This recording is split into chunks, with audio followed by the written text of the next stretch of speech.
Welcome everybody to a special episode of Uneducated MMA. This one's going to be a fun bonus episode where we're going to go over the summer. It's summertime, baby. Let's go. Basically, this episode, I wanted to go over the fun pay-per-views that are going to come out as the summer goes on. They've already really announced the main events for them. They haven't really dived deep into, I guess, the later on cards, but we'll get into all that. Don't worry about it.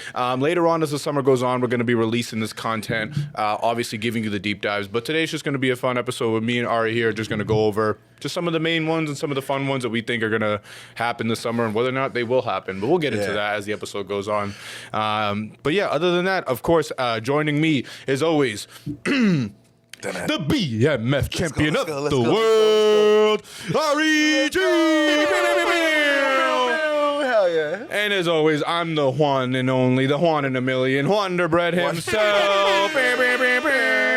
Let's go. God, I hate the Juan jokes, man. But at some point, you just got to go with them. Yeah, man, gotta embrace it. Honestly, I feel like I really don't. I would never put this on my kid ever in my life. You know what's funny? Somebody probably has it worse, though. I find that, like, I don't know if there's, like, Spanish Juan jokes because I feel like I don't hear them, but I told my parents, I'm like, you know I got, like, bullied horribly as a child, and to this day, they still come at me, and they're like, nah, for what? And they're like, my name? My name? It's pretty, you know what I mean, common. Like, they're like, nah. But who would have guessed that was going to end up happening with the name? It all has to do with the day, bro. It all has to do with the day. Yeah. You know, it's funny because, like, shout out to this, you know what I mean? My birthday is June 24th. Send gifts to the P.O. box of the podcast, whatever camera's on me right now. I was born on June 24th, which is, I guess, St. John Baptist Day, which is San Juan Bautista, so that's why they named me Juan.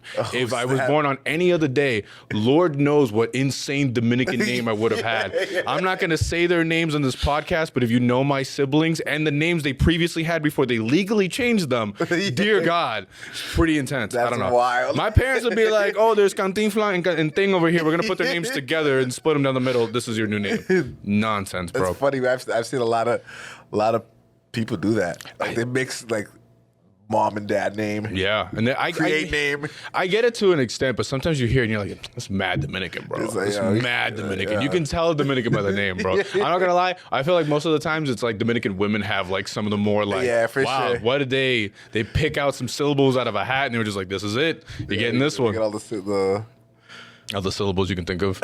All right, let's get into these fights. All right, so we got a pretty dope summer. I'm not going to lie to you. It's going to be an amazing time. We had to get through some BS to get to here. Yeah, for sure. To kick off the summer, we got UFC 316, Merab Dvalishvili versus Sean O'Malley. Now, we are, at this point that this episode will come out, we have already put out an episode going over UFC 316, so we don't got to worry about that one too much. But just kind of going over it in just brief detail, I'm sure we probably had the same takes on that other episode. Right. This is going to be Merab defending his title against Sean. This is their second meetup. Sean has lost his title to Merab Dvalishvili in what I would argue like complete loss. Like there was no question that he lost round after round after round, gets a decision. He just lost. With this fight going forward, he has made a huge change up of himself. He has given up on smoking weed. He's cut back on the social media. I guess for maybe YouTube's sake, he's cut back on gooning. You look it up. I will not disclose any further. But yeah, he definitely has changed up his ways a little bit going into this one, just kind of changing up his mental headspace. I personally, and I definitely had the same take before, and I will have it again, I don't think it's going to be enough to get him this W, unfortunately. I think it'll be good professionally for his career going forward. But I don't think it's going to be a big enough change to beat Merab. I think he's going to do a lot better than he did the first time, but I don't think it's going to be enough. I think Merab's is such a relentless, like, wrestler, grappler. The machine. He's the machine, bro. He really doesn't get tired out there. And he's going to, if he fails and fails and fails, you do a great job with your takedown defense. It really doesn't matter because eventually he's going to get you, you know? That's the big part of it. I mean, I know you can do the lifestyle changes, but it comes down to the skill. When it comes to Merab, like, it's takedown after takedown after takedown, like you said. Like, you really gotta prepare for 25 minutes of just like fighting for your life. You got that motor for that? Yo, you gotta get away from that cage, bro. Gotta get away from that cage. And then along with that, I guess would also be Juliana Pena versus Kayla Harrison. Again, Watch the episode that we put out for that one. Again, I think by this time this episode will come out. Those fights will probably already happen. I personally think Kayla Harrison should be the title holder, but who knows? Juliana Pena has proved me very wrong before with Amanda Nunes, we'll see. Maybe she pulled another one out of her. She might figure it out. Dog, that'd be crazy. If by the time this comes out, we have Ant Still, and she beat Kayla Harrison, I don't think Amanda Nunes comes out of retirement for that one. I'm going to be honest with you. Kayla Harrison looks like a champion. She does. She does. Like, I was watching an interview with her because they were doing all the embedded and all of that for the upcoming fights, and she is just so jacked. Yeah. I just don't understand how she cuts down to 135 pounds, bro. She's sitting there just brawling, just no neck. Just like I could imagine how much body fat she has. Probably such a low percentage. Very low amount, if I had to guess, bro. Very low amount. Have you seen her grappling with Alex Pereira? Yeah, bro. She picks him up easy. Yeah, it's kind of crazy. To be fair, I've seen like Weili Zhang also pick up like a Francis Ngannou. So I don't know, man. Something with the leverage maybe it makes it a little easier.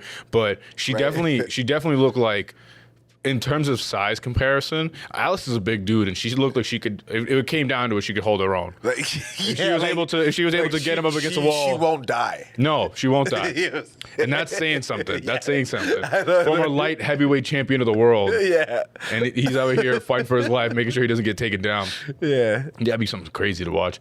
Yeah. I think that we're probably gonna get Ann New. I don't know about Ant Still is gonna happen. I think that I don't know.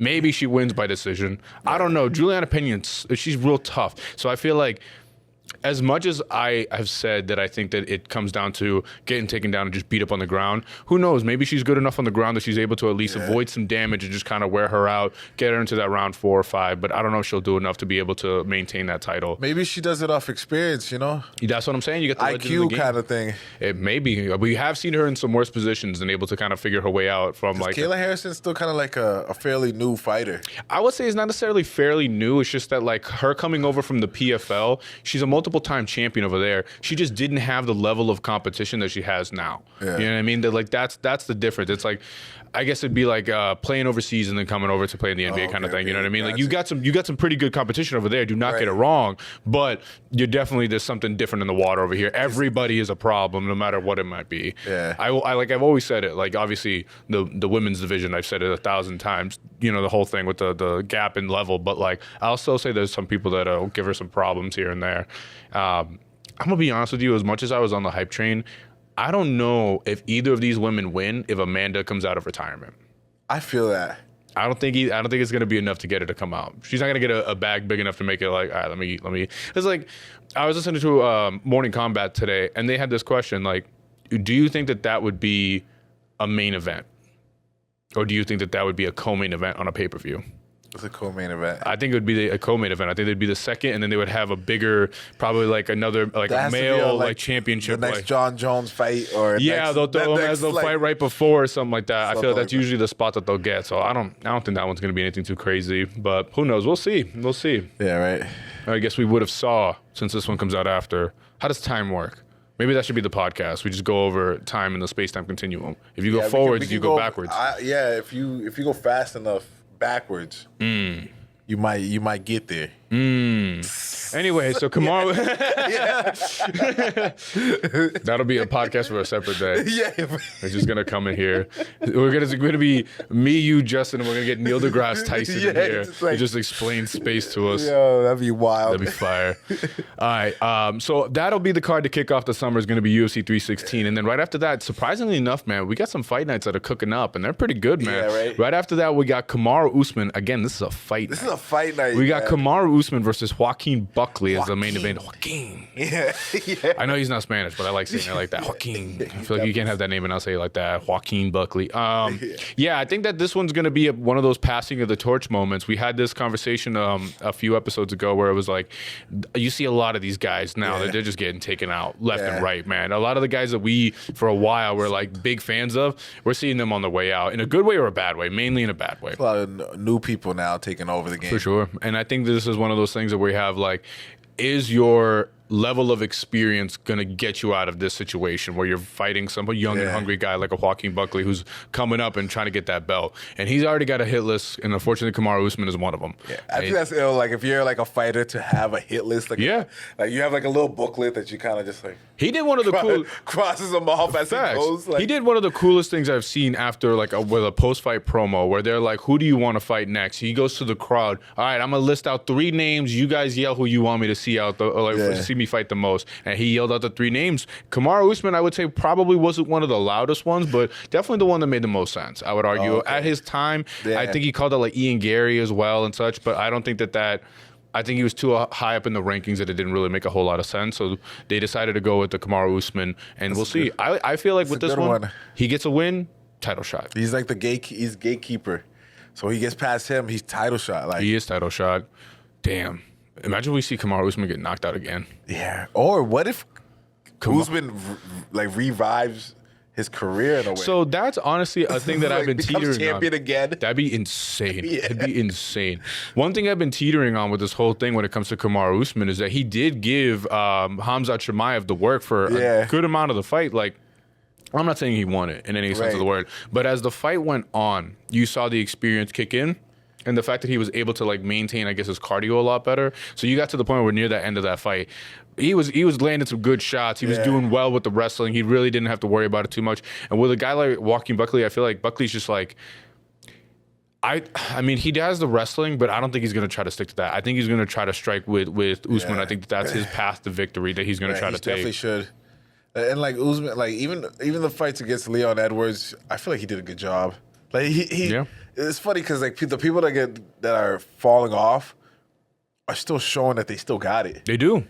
Like the same way Adesanya was the last fight. Like, but that's the thing that we're talking about here is like, do they have it enough to still like stay in the rankings? That's the part that becomes difficult because like, man, you said it with Izzy, you see it, man, but then the performance comes and he just can't pull the trigger. Then you're like, bro, I need you to if you're gonna stay in this top 5. If you want to go for that title, you need to be able to pull that trigger and you need to be able to perform. If not, what is the saying? Going out on your shield. It's gonna be bad. It's gonna be real bad. Like we saw Gilbert Burns get knocked out very recently in round 1. I don't need to see Kamaru Usman go down like that. Was that Morales? Yeah, that dude's a problem. Yeah.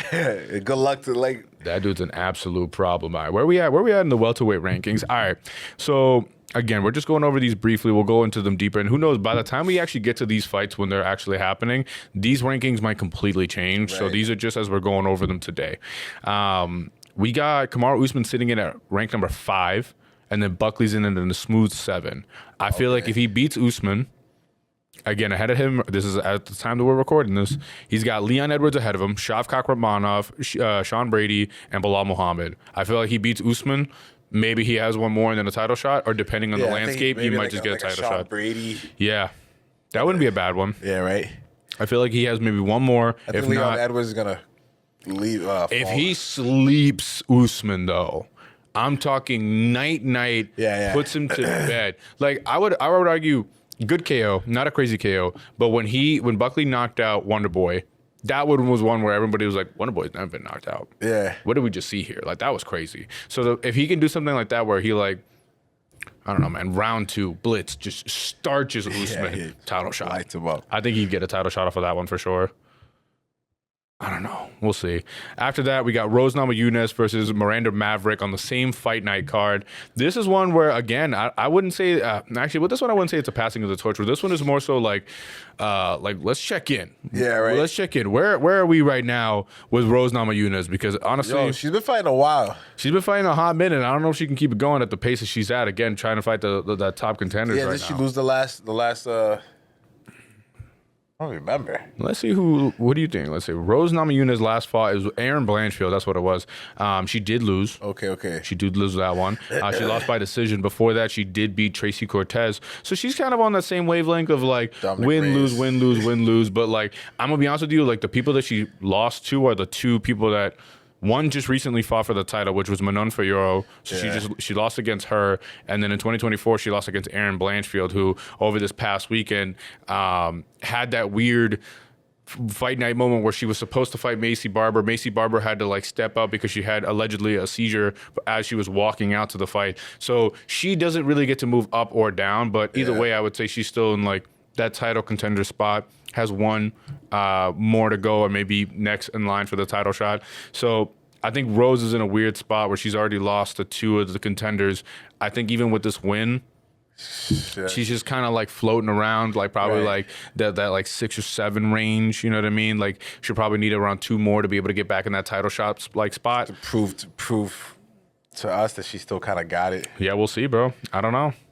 This is upsetting, bro. I don't like when we have these fighters in the spot where you have everything in the world. You have these crazy moments. Like I remember like 2 years ago, we had the highlight moment of her being like, "I'm the best, I'm the best, I'm the best," and it was everywhere. It was so inspirational. And I was like, "Does she even got it anymore?" It's only been 2 years. Like that's crazy. That's a fast decline, bro. I feel like unless you get like an injury in other sports, you don't really see people that have such a fast decline. Like in I guess a season, if you want to consider a lot of it, like when it comes to this fighting thing, it's like mental, man.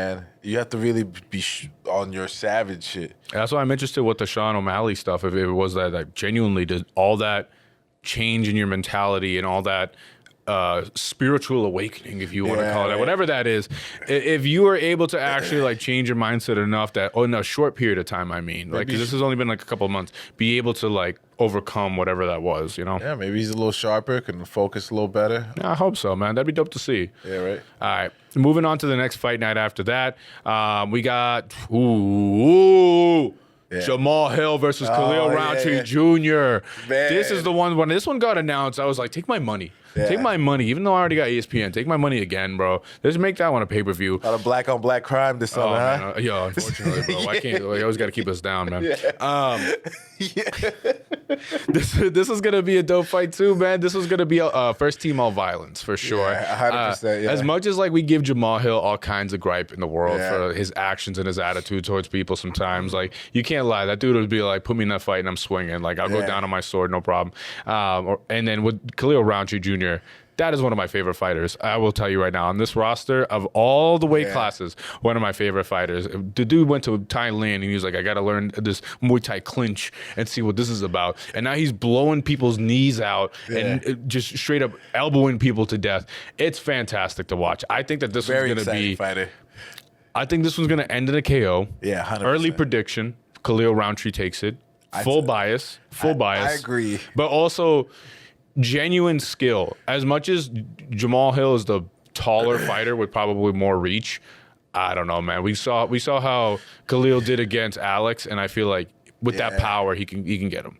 And like Jamal Hill still hasn't overcame that knockout, broken leg. Yeah, he just lost against Yuri too. Yeah, you know, like mentally, I feel like he hasn't gotten back into a place where he's confident to really like. You can see his like attitude changed throughout those fights, little by little. It's like, all right, let me stop talking so much shit. Let me see if I can. You gotta lock in, bro. Yeah, he tried to lock in, and they still got pieced up by. If you're not that guy, don't try to be that guy. Yeah. That's the problem. If you're not that, that's not like the way you carry yourself outside of the camera life. You can't do that while you get the cameras in front of you because it's weird. Man. It's fake. Yeah, we can tell when it's fabricated. Like, bro, the UFC 300 stuff where he's like, yo, sign my jersey or sign my sweater, and then like he's like taking photos with Alex. And he's being all buddy, and then come to press conference, he's got his head on the chain and the whole. It's like, bro, that's weird to me. What is that? That switch up is what makes it feel like fake and inauthentic. You're like, I don't like this no more, bro.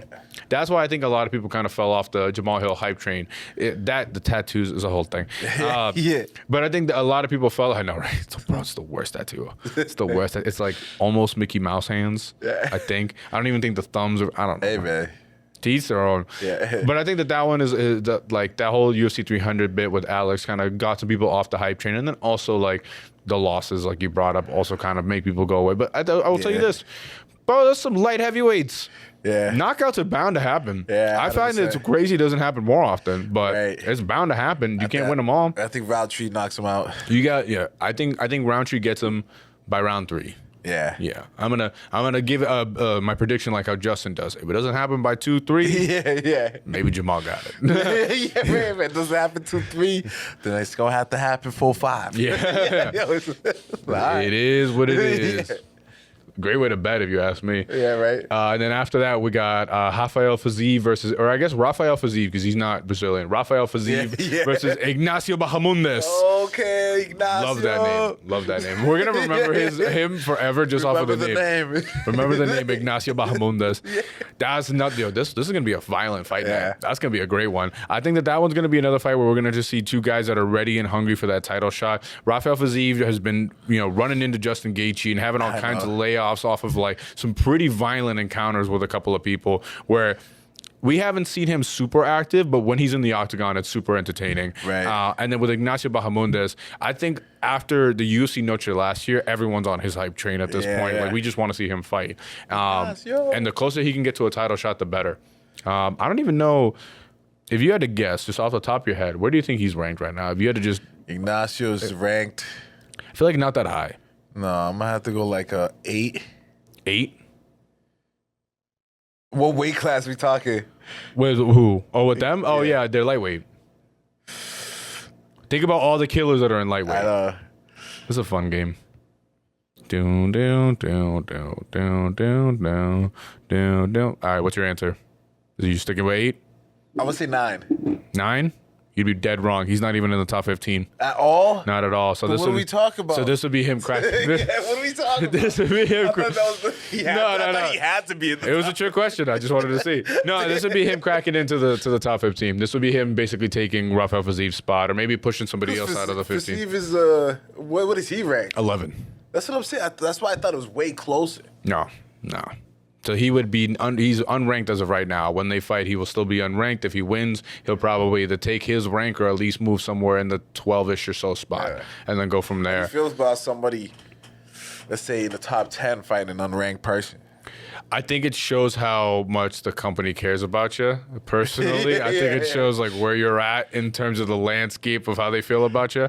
But I don't know, man. A part of me kind of likes it because, like, sometimes when you, like, here's the thing. Not all unranked fighters are, like, boring. Right. They just started. You know what I mean? They're just getting their foot in the door. You'll have somebody that's unranked, but then you look at the record and they're 14-0. Yeah. Half of them or more are KOs or crazy submissions. So you're like, all right, it's about time you got your shot. Right. And if for whatever reason 10 through 15 are busy, but 8, 9, and 10 are available, book it. Yeah, right. Make it happen. Because, like, stranger things have happened. Like we always bring up Khalil Roundtree getting his shot at rank number 8. You can have somebody within 5 to 10 fight somebody that's fully unranked, and then next thing you know, they're halfway to a title shot. Like, stranger things have happened. I feel like if you can perform enough, again, this is gladiator sport, bro. We want to see blood. We want Dana White, like. Yeah, that's what we want. So that's how they should judge everything. Yeah, for sure. Would you be cool with that many fighters dying? Because I feel like a lot of them would get cut. Off of the strength of Dana White, I feel like can be an emotional guy. So I feel like if he doesn't like the way that fight went, he'll go up there just angry. It doesn't mean it. He'd be like, kill him. Like, get him. Dictator, bring him to the back. White and just like. You just see the fighter. Throw him in the pit with the fucking. That's what I'm saying. He's just, the fighter is like mid press conference. You just see a burlap sack over the head and just get taken away behind the curtains. Get him out of here. It's not a slap fight. He opens up another one where you see UFC fighters get thrown into a dog pit. And you're just like, Jesus Christ, Dana. To the lion pit you go. We'll get there. But that's going to be a good fight night. I'm excited for that one. I feel like so far the summer's cooking up. Yeah. That's just June. Like that's just the beginning of June. You think they did that on purpose? Probably. I would hope they probably stack it on the top half just to get people excited. Like the Juneteenth.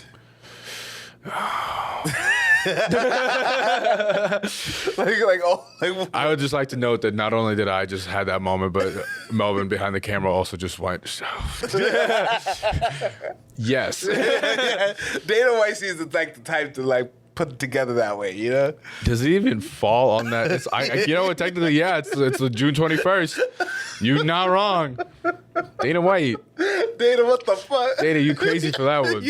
Dana, you moving crazy right now. You know what? You know what we gonna do for Juneteenth? We gonna have two. It's gonna be great. 2 of the best. The people in the crowd got Juneteenth shirts. Let's go. I watched. You know what? No, never mind. Never mind. Whenever we get a Patreon, you'll get more. But we're not doing that right now. Anyway. Yeah. For the rest of that card, honestly, we got a couple of good other fights, but I'm gonna be honest with you, it's kind of a steep fall off. We got Curtis Blades fighting. I haven't seen Curtis Blades in a bit. You got that one. Rizvan Kuniev. It's pretty good. Yeah. It's pretty good. Pretty good. Starting to get it. Curtis Blades went from fighting Tom Aspinall for the title shot to now he's fighting these unranked nobodies. I don't understand how that works. Is he still ranked? Right now, yeah, but that's to show you how bad heavyweight is set up right now. That they got him fighting these unranked nobodies. But you know, hey, they may trying to get my confidence back. Trying to get that bread, get paid. And then to finish off June, again, this was just June, and we already had, I guess we're going to consider 316 a part of that conversation, Austin 316. To top off that one, is going to be International Fight Week of UFC 317. I'm going to be honest with you, we're a few minutes into this podcast. I don't even know. I haven't really been looking. I think we're going to spend the majority of the time talking about this one. Want to know why? Because the champion has a name, and his name is Charles do Bronx Oliveira. And he will be fighting International Fight Week versus Ilia Topuria. That one is going to be one that I think I am just like... That's probably... Here's my issue, guys. And this is a call out to the fans. Legally, of course. Wink. Legally, I can't really wink. Legally, I need you guys to help me figure out. Your boy is going to be... What is that? What date is that? June 28th? I'll be in Croatia. I need you guys to help me figure out how I'm gonna stream these fights while I'm in Croatia. I'm gonna be in a completely different country. I need y'all. Which camera? This one. I need you guys to help me figure it out. That's such a random country. Random country. I'm shooting a movie. Don't worry about it. That's hilarious. I would love to shoot a movie. I'm gonna be on set in Croatia. I need you guys to help me out figure that out because I'm gonna be honest with you. I have no idea. It's gonna be a completely different time zone. I don't know if any of if ESPN's gonna work out there. So I gotta get a VPN.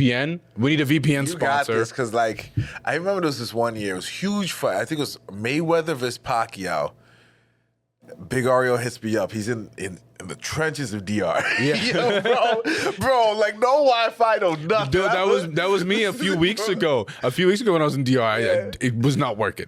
Oh, for real? Yeah. Damn, well, so what'd you get for him? He didn't use the normal ones that we all use, like the regular, like ESPN, the ones you pay for, right? Yeah, exactly. Yeah, for sure. And then he found something that was just like I don't know, like he was the original. We used to call him the hacker. Yeah. Because he'd find us before the streams was more popular. He'd find them like that, like.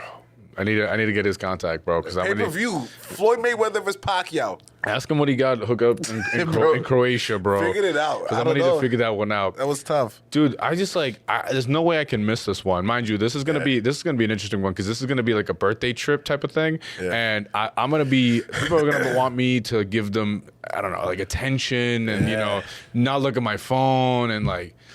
Stop watching fights, and that's just something I can't do, bro. I need you guys, again, I already put out a whole thing with this card, but I need you guys to listen to this.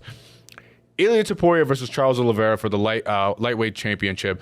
Alexander Pantoja versus Kai Kara-France for the flyweight championship. Beneil Dariush versus Renato Moicano. Ooh. We got Brandon Royval versus Manal Kopp. We got Paulo Costa versus Roman Kopylov. We got Jack Hermanson versus Gregory Rodriguez. And honestly, other than that, the rest of them kind of fall off. I'm not going to lie to you. Is this the one that's in Texas? No, that's a different one. That was the one that's going to happen later on in the fall. They basically moved the Guadalajara card over to San Antonio, Texas. Apparently, the stadium that's in Guadalajara just isn't built yet, and UFC's like, we'll figure it out. They're like, no, you don't understand. There's no roof, there's no seats, there's no nothing. They're like, hey, we'll figure it out. No, you're not going to figure it out. So they moved that one to San Antonio. Oh, okay. But no, this one's going to be in Vegas. This is International Fight Week. This is, it's weird because like the UFC, they don't really have like a Super Bowl type of thing. Like in UFC, like the 100, 200, 300. That doesn't happen obviously every year. Yeah. So with these ones, this is more so like, I guess as close as you can get to that. Like WrestleMania? Kind of, yeah. Like from what I've gathered, it seems like they have two big cards a year. There's going to be International Fight Week that happens in June, and then there's the Madison Square Garden card that happens in November. Those are the two ones that they usually try their best to top to bottom. We're going to try our best to stack this as best as we can, so that way you guys get like an amazing show. So I guess, I don't know, man. It's kind of like how WWE does pay-per-views, you know what I mean? Like I guess you can say the UFC 3 whatevers would be the regular pay-per-views, and you get those ones that are like more meaningful. I'd say, yeah, like the Money in the Bank ones and stuff like that. So you kind of have that. SummerSlam. This would be definitely the SummerSlam for sure. With this one, bro, lot of things to go over with this one that we're definitely going to go in depth, and it's going to be difficult for me to cool it. But bro, Ilia Topuria, Charles Oliveira off top. That one's gonna be a crazy fight, and I cannot wait. You're telling me I'm gonna be in Croatia, struggling with this boo Wi-Fi, trying to figure out a stream or something. You're gonna have to get like I need a VPN. I might get a hotspot. I'm gonna have a 5G tower built into a backpack, bro. I'm gonna figure it out. I don't know what I'm gonna do, bro. I'm gonna see if they got Fios cable I could drag with me on the plane. I was watching videos late at night the other day, and it was dude was building his own Wi-Fi. Whatever video that is, I need you to send it to me. The government is going to put me on the list. I don't know if I can bring those materials on a plane. I'm going to be honest with you. It looked like he was... I'm shaving the beard when I get on there, bro, just in case. He looked like he was building a bomb for sure. Yeah, no, I don't need to be put on the watch list. But he was making a little hot spot for himself. A shout out to him, bro, I guess. I don't know. We got... We're gonna have to get you, yo. I'm gonna need to figure it out because there's no way I'm missing this one. Honestly, just off the strength of the main event, bro, I can't miss that one. Ilia Topuria going into the fight at 16-0, former flyweight, or not flyweight, what is it? Not flyweight. What am I thinking of? Featherweight. Former featherweight champion. Had to let go of the title to basically move up to 155. Was originally scheduled to fight Islam. Well, I wouldn't say scheduled. That was the thought. He was going to give up the belt to go fight Islam. Then belt for belt. You had what's his name? Bilal Muhammad. Funny. We had Bilal Muhammad versus JDM. JDM beat Bilal Muhammad. So now Islam felt like, all right, it's my time. He moved up to 170. He just happened to have JDM. Yeah. He just happened to have JDM on that hit list. He for sure did. You know, if it was anyone else, I feel like he might have not even jumped up there. I think he would have done it if it was JDM or Shavkat. I think either one he would have been able to test himself. I think JDM was maybe an easier fight for him, but I think that Shavkat wouldn't have scared him away. I think he still would have done it. So I guess them's the rules now, it seems. If you want to move up to go fight, there is no more double champ, it seems, at least as of right now. Who knows? Somebody might break the rules. Yeah, like Conor, DC, like there just isn't a way, I guess, that they want you to be able to defend both belts, especially in divisions that are like so active. I mean, it makes sense. I wouldn't want to cut weight back and forth and back and forth and back and forth. It is kind of crazy. So I get it. Islam had to move up in weight so he can go for the 170 belt, obviously. So then, like I just said, he had to give up his previous belt at 155. Now we're going to have Ilia versus Charles for the vacant 155 belt. Who do you got? Man, I got Ilia Topuria. You're breaking my heart. I'm sorry, bro. You're breaking my heart. Every time I see Charlie Olives, bro. Charlie Olives. I know.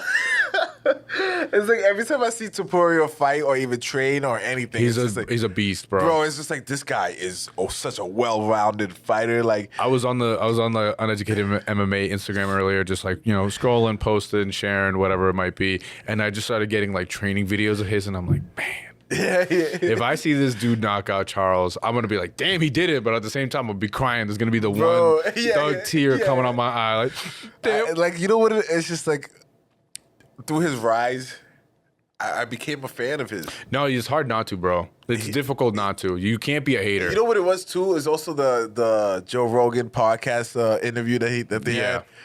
A lot of times I become a fan off of just their character sometimes. I get that too, though. You know, like some people are weird to me, some people are not. Yeah. And when you have something like that where it's like, here's 3 hours of them being them, you get a lot more of their character and who they are as a person. So, like, I would argue with that kind of stuff, regardless of, like, what happens in the octagon, you kind of like them more. So I feel like as much as it went from Ilia taking out some of my favorite fighters in Volkanovski or Max Holloway, you got to respect the hustle and the level of like, yo, I'm going to do this. And then he does that. Yeah, that's pretty impressive. He talks the talk, walks the walk. He for sure does, bro. Although one thing he did do, he took back that whole thing with the nickname. Oh, did he? I don't know if you saw that. He's back to a Matador. He's no longer. Good, though.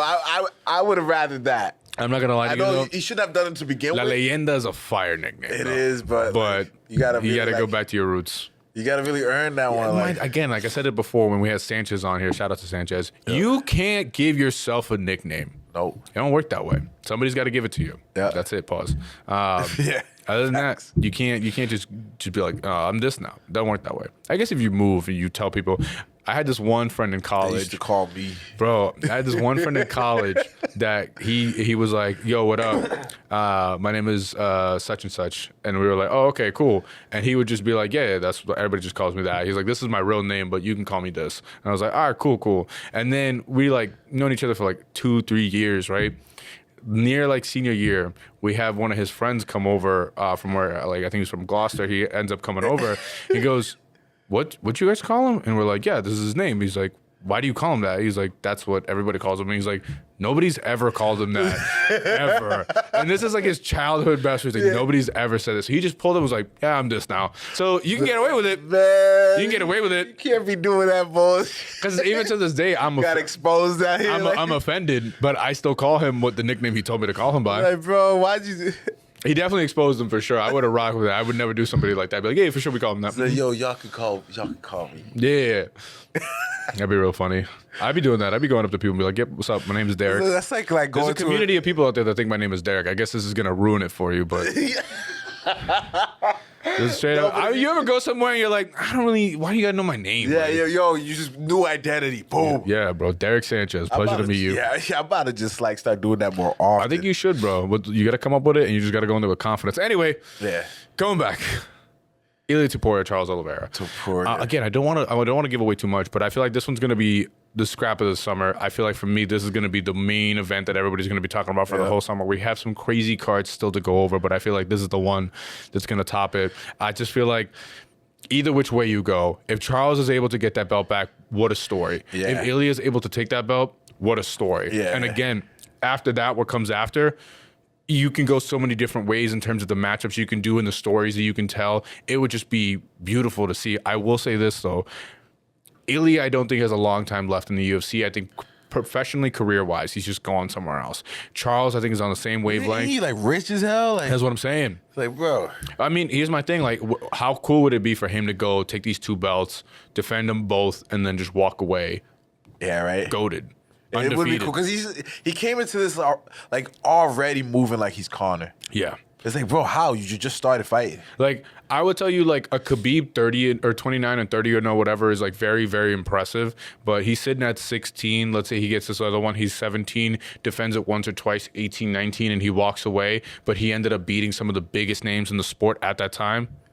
Put him on the mountain. Yo. Like, that's some cold stuff right there. Alexander Pantoja versus Kai Kara France. That one's going to be another crazy one where I feel like that's going to be nonstop action. Both of those guys, super active, very exciting fighters. I don't see that one going to be one that... I mean, I guess because they're smaller guys, maybe some people don't put a lot of weight into it. But I'm telling you, man, Pantoja's... He's a slept-on GOAT, bro. So all at the same time, it was like Topuria, Sarukian, and Pantoja. Yep. Those 3... for some reason, caught my attention when I got into this. I feel that. The UFC. You know what it was? It was definitely like there was one pay-per-view you were watching where you saw Pantoja just put on the work on someone, and you're like, who's this guy, bro? Because I was the same way. Shout out Pantoja. I had heard the name, but it was the whole thing with him and Brandon Moreno going back and forth. But at the time, he wasn't a title like contender. So then when I saw him versus Brandon, he won and he got the title and he had that whole emotional moment. I was like, all right, I got to start watching this guy a little bit more. And since then, everybody he's fought, he's been Dustin. So. I don't know, man. I think that was going to be a good one.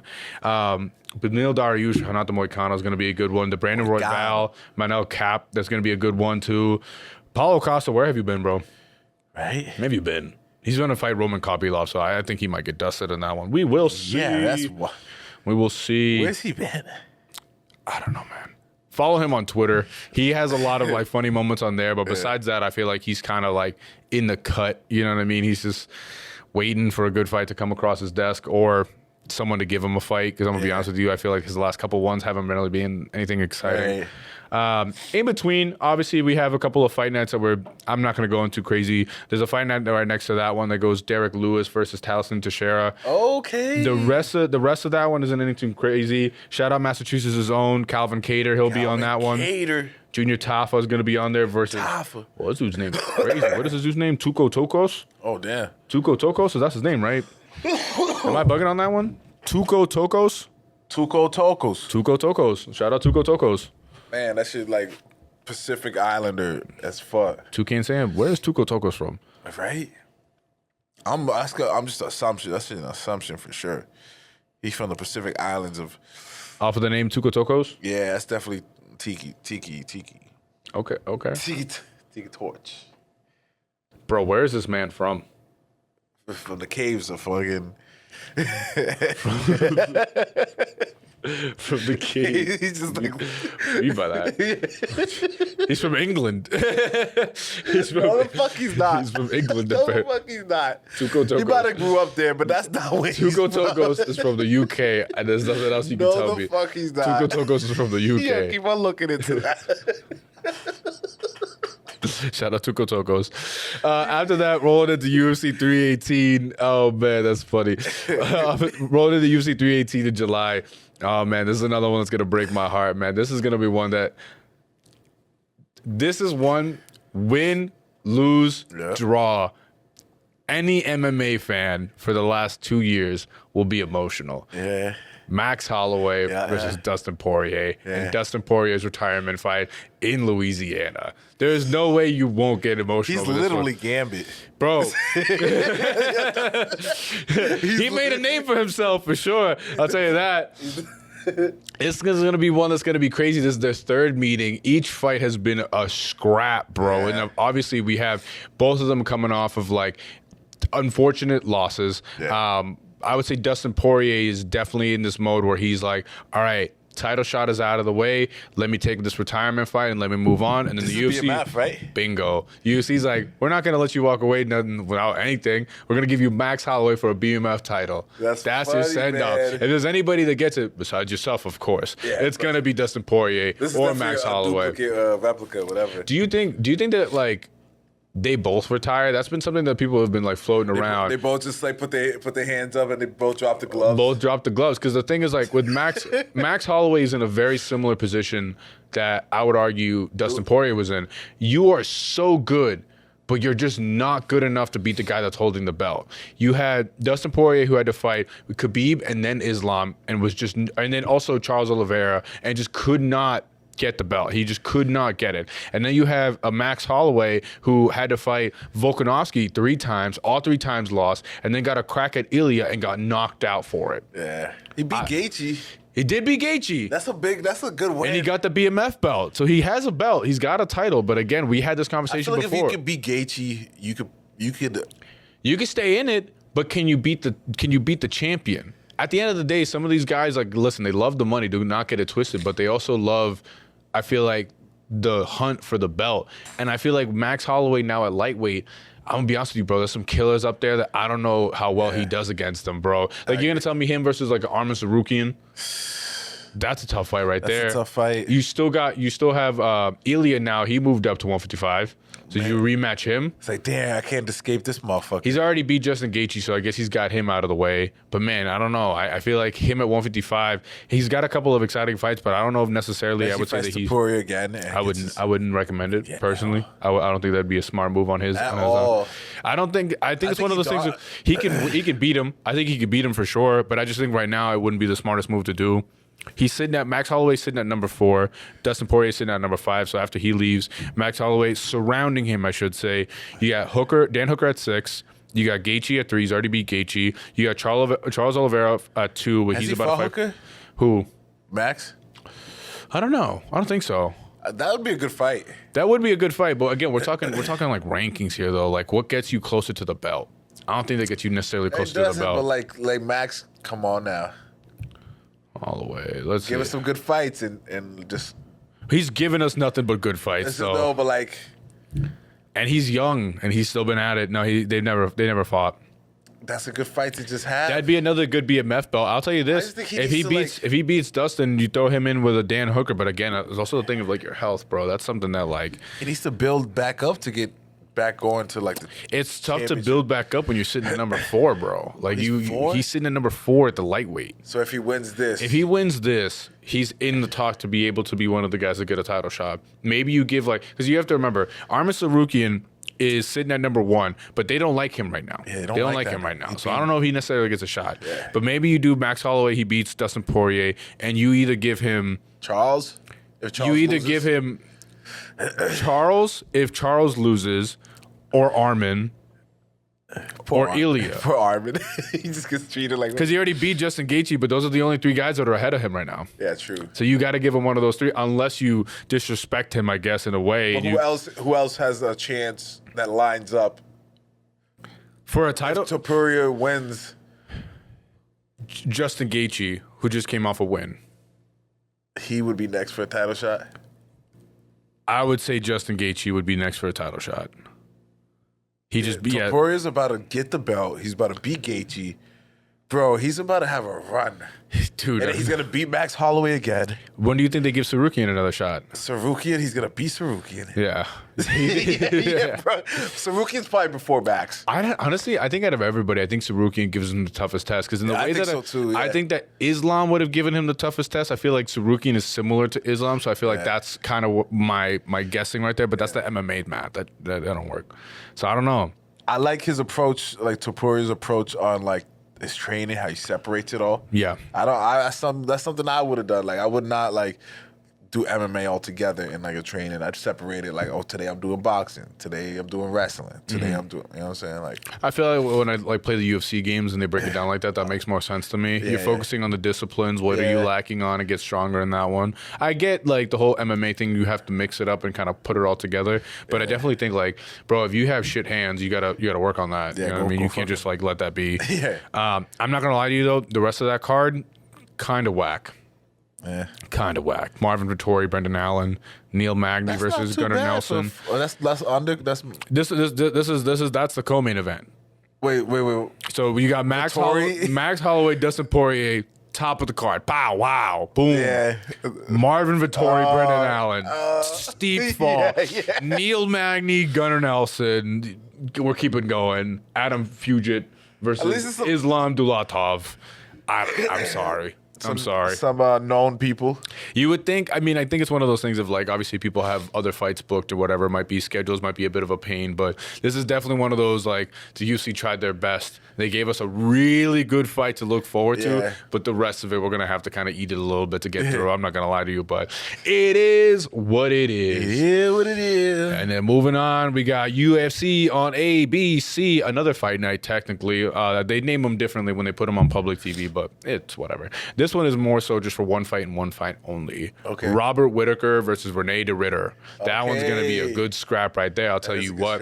Scrap. That one's going to be an interesting one because we've now seen Rene de Ritter pull up to the UFC looking like a weird Dricus du Plessis type fighter where you're just like, his movement is so strange, so odd, but he's finishing these guys. He's also Australian? Rene de Ritter, I don't know. I don't think so. That's all good, maybe. If you had to guess. Let's play this game. Rene de Ritter. Ritter. They're both from New Zealand? Dutch. For real? Yeah, for real. He's known as the Dutch Knight. Oh, damn. That'd be a good one. He's fighting out of the Netherlands. I need to familiarize myself with that region a little bit more. Yeah. After Croatia, I finished filming my movie there. I'll go to the Netherlands. Yeah, just this action movie that Juan's filming in Croatia. See what's cracking over there. You guys don't need to worry. I'll be doing some stuff. I'll be having some side hustles. You know what I mean? I'm a stunt double in Croatia. For Croatian films, though, it's nothing you'll see in the U.S. It's like some fucking crazy like action movie. Got the. I do some weird LinkedIn searches, bro. I find myself in some strange spots. But we got Robert Whittaker trying to make this comeback right now to try to get that middleweight belt. I think that Rene de Ritter has kind of the advantage going into this one with off of some of his wins, and I think that people are going to look at Robert Whittaker and kind of like, all right, bud, time to move or do something. You gotta figure it out. He's another one that's like. He's on that tail end of that career. Yeah, like he's near that end. We got a couple more left of Robert Whittaker's before we're gonna see him take that step down. We're in the process, like uneducated MMA is gonna blow up while the new comes into play. I think we're gonna be definitely talking more so about like the Carlos Pratas, the Ian Garys, and those like younger crop of dudes, rather than we're gonna be talking about the Gilbert Burns, the Michael Chandlers, the Dustin Poiriers. It's unfortunate, but that's the name of the game, bro. I know, man. You guys do it on 806 all the time. You guys talk about these college prospects and stuff like that coming into the league. Yeah, it is what it is, bro. People get old. You got to swap them out with somebody else. You got to get whoever's exciting. You got to go with that one. I'm not going to sit here and talk about some old bums that they're losing fights. Unfortunately, I love them. You become a fan of a fighter, and then they start losing, and it's really shitty when you become a fan of the fighter right when they start losing. Yeah, like it's happened to me with a couple. Usually me. Yeah, you become a fan of like one guy. You see him get 2 wins in a row, and then it's 7 losses afterwards, and you're like, yo, imagine becoming a fan of Tony Ferguson when he was at like 10 out of 12 out of his win streak, and you see him win 11, you see him win 12. He's 12 in a row, wins, and you're like, he's gonna fight Khabib, and he trips over that fucking cable, and then loses it all. And now he's what? This 0-7 or whatever in his last set of fights. That's a fan that is hurt. Yeah. That is a fan that's real hurt right there. I'd be so upset with that. Listen, I was a Tony Ferguson fan off of like the video games and stuff like that. I feel like that got me into watching like his highlights because like I remember playing UFC 3 and like being like, I don't know half these people, and then I go and look up their highlights and I'm like, these dudes are savages. Start watching their fights. UFC 3 came out so many years in the past. These guys are now 5, 6, 7 years older, and I'm watching them like they are not moving like they do in the game. They're getting decimated by whoever they're fighting right now. Bad. But I think this is another one of those passing of the torch fights that we're going to see here. I think I got... I don't know who I got on that one. I feel like I want to say Robert Whittaker. But I feel like I've seen RDR handle people enough with the jiu-jitsu. RDR just beat somebody, right? Like, yeah. He had a very good fight the last fight he fought. Who was it that he fought recently? Renee Ritter. It was somebody that, he fought not that long ago. It was Bo Nickel. He beat Bo Nickel. That's what it was. Yeah. He hit him with... He's fighting that fast? Yeah, he fought... That literally just happened. Yeah, that was in May, so then he's fighting in July. Yeah, that's crazy. That's a pretty quick turnaround. To be fair... The Bo Nickel fight was easy for him. Easy peasy. That's kind of, I mean, I'm going to be honest with you, Bo Nickel was an up-and-coming kind of guy, but he also, KO, TKO, Bo Nickel. Before that, he submitted Kevin Holland, and then before that, it was submitted Gerard Mearshart. So he's doing good. Man. He's handling people. On a low run. I think he beats Robert Whittaker. I think I'm going to lean towards he beats Robert Whittaker. Who knows, guys? Like I said, we're going to have episodes going over some of these later on, so maybe we change our opinions right now, but I feel like for the strength of the last couple performances I've seen, I think I got RDR in that one. I'm not going to hold you. Oh, dude, your boy right here, the one-eyed pirate, Sharapudin Magomedov in the co-main right there. I just beat him in UFC 5. Did he try to hit you with the spinning back fist? You gotta watch out for those. He may not be able to see out of both eyes, but he somehow can see that one. Yeah. Yeah. Make it make sense. Like, that was like my fight to make it to the rankings. Yeah. This one's gotta be in Abu Dhabi. Yeah, in Abu Dhabi. When they throw on like a lot of Russian fighters on a card, I feel like they're in Abu Dhabi. We'll see. All right, just to kind of skip over some of these because like there's going to be some fight nights in the middle. Obviously, guys, they're not going to give us every single card is going to be stacked. Obviously, I would say if you're more of like a hardcore fan, you're going to be a little bit more into some of these ones. We got right after the RDR Whittaker card, we have Amir Albazi versus Tatsuro Taira. I'm so happy, thank you. That's going to be a good one. Have you heard him yell that one? That's always a fun one. After he wins, I'm so happy, thank you. We got Roman Dolidze versus Anthony Hernandez. Shout out Fluffy. Right after that, another fight night. And then to finish off the summer in August, we got UFC 319. DDP, Dricus du Plessis versus Khamzat Chimaev. Oh. That's going to be the one that I think that one actually goes through? So, a part of this, I had asked a couple of questions when I sent the topics, and it has to be like, what are you most excited for? What card are you most excited for? What fight are you most excited for? And then what fight do you think is going to fall out? Yeah. Obviously, with his record, Khamzat here, you got to lean towards that boy right there. I'm not going to lie to you. It's funny how like DDP always makes those jokes. Like he's going to die from a cold? Yeah, he's not. Yo, you can say all you want. DDP has no filter and will come at people for whatever it is. When he was fighting Sean Strickland, he goes, I don't know how bad your dad beat you, but I promise you I'll do it worse. I was like, dear God. Dear God. He's just saying that like... He comes at your insecurities, bro. Like, he knows what's going to get you, and he says it. And just to get you heated, bro. He did the same thing with Izzy, did it with Sean. He's probably going to do it with Khamzat if he can figure out something. So far, it's been coming at his immune system, which I think is a little dark, but it's fine. It's fine. He's the best African fighter. Yo, he's the African champ, bro. You better respect him, okay? DDP, shout out. That one's gonna be one that I think a lot of people are gonna be excited to watch. I feel like myself included. Khamzat's a mystery, bro. He is a mystery. He's a mystery, man. He pops up out of nowhere, kills like 2 or 3 people, and then disappears again. Yeah. I feel like that. Another caveman. It's just so strange to me, and finally he's getting the title shot that technically we've waited 2 to maybe 3 years for. I feel like when he first popped up on the scene and he was just ragdolling people, I think this is when he first entered. He was at 170 pounds at welterweight. Everybody was waiting for him to get a title shot. Had 4 to 5 different medical scares where he had to pull out of fights. They had to cancel events. They had to rearrange, reschedule, do this, that, and the third. They had the weird thing with him and Nate Diaz. They had to swap. He ended up fighting Kevin Holland instead of Nate Diaz. A whole lot of stuff happened in between. That was like a whole weight miss, remember? Yeah, right. Too many things to count. I feel like it's good he's finally getting a title shot. We all hope and pray here at Uneducated MMA that the fight actually goes through. Right. But unfortunately, I feel like if I had to guess on one to not go through, Khamzat's immune system just has not held up for me to feel like I could put money on that one, bro. It's crazy, man. It's scary to think about. Like, we started talking about the Macy Barber thing with the seizures and stuff. Like, you hope the best for these fighters, salute and everything like that. You want all the health. But at the same time, like, bro, get it together and then come fight. Yeah, if you're not able to fight, then don't fight. Then don't fight. It's scary. Like, go fight that disease first. I feel like it's really as simple as that. I feel like you got to get your medical stuff. I mean, to be fair, these guys do get checked. They do get a lot of, like, different tests ran and all kinds of stuff, especially when they have medical concerns. So you hope that they do the due diligence and the UFC doctors and their personal doctors can figure it out and let them know, all right, bro, you're good. You can step in that octagon. So, Ariel, with everything we've gone over today, what card do you think you're most excited for after everything that we've kind of listed? If you had to guess, like, just off of the name of the main events, just like, this fight right here. International Fight Week, man. I feel like that's the one that has everybody the most. Like Topuria. We're getting lying. It's the one that's the most stacked. It's the most stacked one, and it's just off the if I had to choose one fight that I didn't want to miss. Yep. It would be the Topuria. The one where I'm filming my movie in Croatia. I feel you. Yeah. I'm gonna be so tight, bro. Like, that's the only fight out of all of them. If I was to miss it, it's like, dude, that sucks. But I can go. Yeah, I know. You're telling me, bro. Yeah. But that's the one that's like, you gotta, bro. We gonna figure it out. I told the people I'm going on the trip with about this, and they were like, bro, we don't care. We will abandon you. If you want to go watch your fight, it's fine. I was like, good, because I will be away. Bro, they have to be more supportive. That's what I'm saying, bro. Like, this is my dream. Bro, you know how hard we work getting this podcast going. So this will happen in Vegas. So these will still probably be around like similar time. Like 8 p.m. will be the prelims. And main card will probably start around like 10. Croatia's who knows how many hours ahead. So this might be me watching them in the afternoon.